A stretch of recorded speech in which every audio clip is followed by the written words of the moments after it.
মুৰানীতি ব্লগলৈ আপোনালোকক সকলোকে স্বাগতম জনাইছোঁ। আজি মই ভাবিছোঁ মাছৰ ৰেচিপি এটা বনাম, তাৰে অলপ আপোনালোকৰ আগত শ্বেয়াৰ কৰিব বিচাৰিছোঁ। চাবচোন আজি মই কেনেকৈ বনাওঁ। এয়া মাগুৰ মাছৰ জোল বনাম ঔটেঙাৰ লগত। মাগুৰ মাছ ভাজিলোঁ, এয়া পিঁয়াজ, নৰসিংহ পাত আৰু ঔটেঙা সৰু সৰুকৈ কাটি লৈছোঁ।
পানী দিব পৰা হ'ল আৰু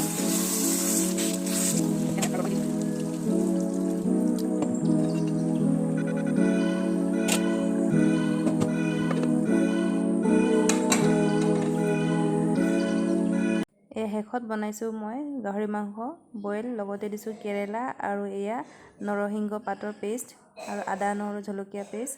এইখিনিতে ভালকৈ হিলাই 5 বাৰ হুইচেল বজাব দি বন্ধ কৰিমগৈ।